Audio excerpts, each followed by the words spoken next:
Hey, what's up? Zach here, and today I have the Way of Wade Infinity 9 in the disco colorway, and I swear these shoes have more parts in them than a Lego set, so there's a lot that can go on with these shoes that are going to make you either love them or maybe not want to buy them. So let's get into them.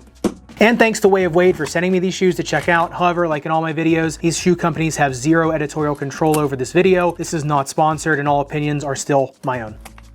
Now, getting into the uppers, the biggest question I always hear about these are they really hard to get on? And for me, they really weren't, because this shoe isn't a true high top. It's pretty deceiving. It's more of a low top. This high top just comes right down over the shoe. So you can just slide right in here, and then the boa closure is just super quick. All you gotta do is press it and then it dials in. Now, what I like about the Way of Wade boa closure is they actually use the broad netting here, one here on the high midfoot, then midfoot and forefoot, versus a shoe like the KT7 boa, where they're still just using the metal tines, like in a snowboard boot, whereas here on the Way of Wade, you get a much larger surface area contact per boa, so just a much more efficient closure. And the other thing about the uppers you really can't appreciate until you really cut them down is that they look like really flimsy uppers here with this outer wrap. However, once you go underneath of it, the actual uppers of these that are actually the low top design of the shoe are actually really substantial. There's actually this netting under here too that really locks your foot down. It actually integrates with the boa closure system. So you can see there's this huge network right here. So for a low top shoe, they actually do secure you in that shoe really well. And that inner, more substantial liner combined with this TPU piece here on the lateral or outside of the forefoot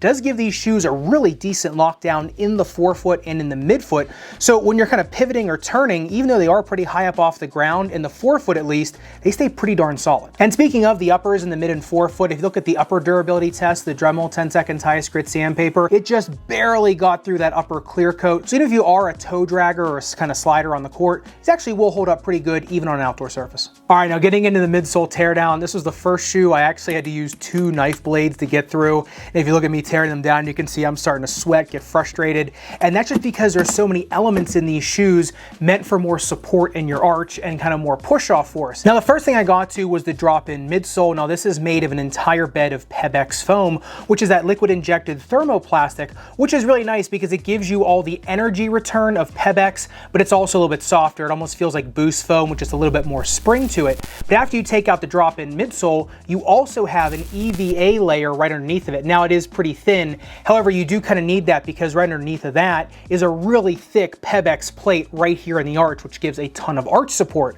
Through that, you get more of that boom material, which is more of that Pebex foam. And then under that is a carbon fiber shank all the way underneath of the shoe. Now, holding all that together on the periphery is what they call their cloud technology, which when I looked it up, it's a really hyper dense foam polymer. It almost feels like plaster and rubber put together, but it is just a really hyper dense EVA to hold the arch of the shoe up because it has that tread bridge underneath of it. And when you put all these elements together, you'll see you have a really high stack in the heel. However, because the shoe is built on a 4-foot rocker, you don't have that really aggressive heel to toe drop, so you don't really feel like you're up on a high heel in these shoes when you're playing in them. However, because of that rocker, you do kind of roll back and forth pretty easily. So if you look at something like the suicide test, on turns, I really wasn't taking them too hard because of the rocker in the shoe. It can kind of give you a little bit of instability. The TPU plate did help a lot. However, on the straightaways, because of the rocker and the high stack on the shoe, these things were like moon shoes, really a ton of speed. So on straights, these shoes do phenomenal. It's just on the turns that sometimes, unless you've worn them for a little while, that time's gonna be slower. Once you've worn them for a while, confidence grows and you can kind of take those corners faster and faster. And speaking of all these elements combining, if you look at the jump height test, 40 centimeters on average, which is a new personal best. Now, number one, you are just sitting pretty high up in the shoe, but number two, the fact that there's a carbon fiber plate going all the way underneath of the shoe just gives the shoe a lot of spring back, a lot of cantilever bending, plus the Pebex here in the middle, just all those things combined. I mean, it's kind of hard not to set personal best in terms of jump height in these shoes. Now, for all the bells and whistles going on in the midsole, I actually thought the outsole of these was their best attribute.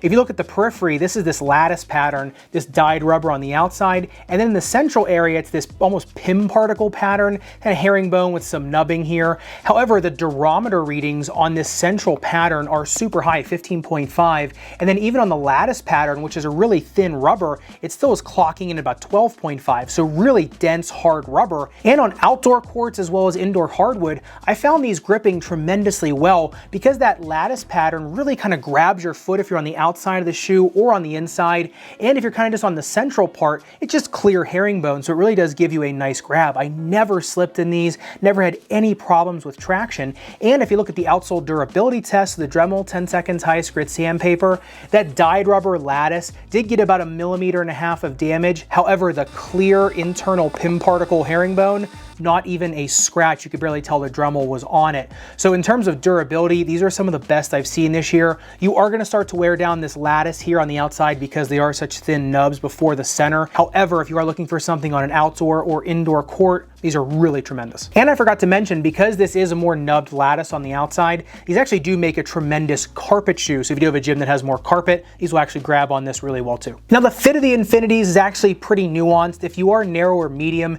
you can just go true to size because of the 2-layer uppers. It does vacuum seal you in, plus the BOA closure system. If you are a wide, if you're a 2E, you can go up a half size. My left side in these up a half size did not do bad at all. I didn't really have any break-in. However, the other option is you can always take out the drop-in midsole and put a thinner insole in these, or a thinner over-the-counter orthotic, and that will give you a little bit more room in the shoe. If you are above a 2E, I probably just would look somewhere else because the BOA system is meant to really lock you in. If you're somebody with that really wide foot or a bunion or tailor's bunion, you might just have a little bit of cramping in these. So you may want to look to the traditional laced version of this shoe just to give you a little bit more forgiveness. But as a foot doctor, what I really like about this shoe is that, as you see, the carbon fiber and the Pebex both end here in the heel. So for somebody with heel pain, these are really nice and plush, and because it has such an aggressive rocker on it, somebody with ball of foot pain is really going to have a comfortable ride in these because it just offloads the forefoot so well. But I think the biggest elephant in the room is, are these shoes okay for midfoot and ankle sprainers? Well, in terms of midfoot sprainers, this TPU piece is so strong, plus the BOA closure is really strong. If you are a chronic ankle sprainer because you sit up so high, this might not be the best setup. Now, like I said, you can take out the drop-in midsole and get deeper in the shoe, just because then you'll start to sit lower and you'll get more protection from this TPU piece on the outside too. And in terms of raw playability of these, I think if you're under 6 foot and you're looking for a little bit of a boost, this is a great option for you, almost like you're a little kid and your dad's trying to put lifts in your shoes to get you on the roller coaster.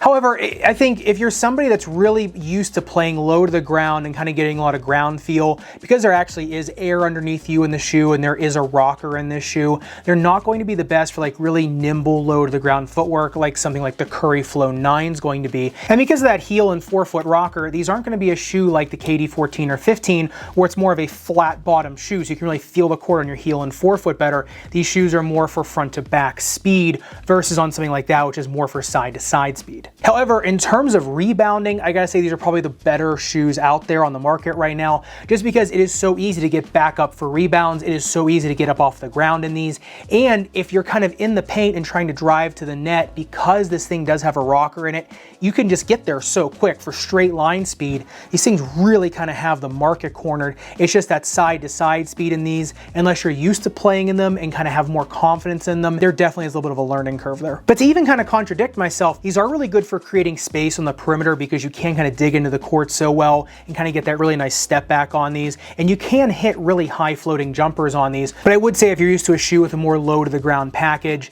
these are definitely going to be on the opposite end of the spectrum for you. But this shoe, more than any this year, I would love to hear your thoughts on, just because the price tag on these is a little bit higher. There is so much tech in them, and they are such a more maximalist, almost super shoe. They're almost like the Alpha Flies of basketball. So I'd love to hear your thoughts in the comments down below. And if you want to see the other BOA closure type basketball shoe on the market right now, the Anta KT7 Koi Fish, make sure you click in this video up above and subscribe down below. Respect your rubber and foam. I'll see you in the next video.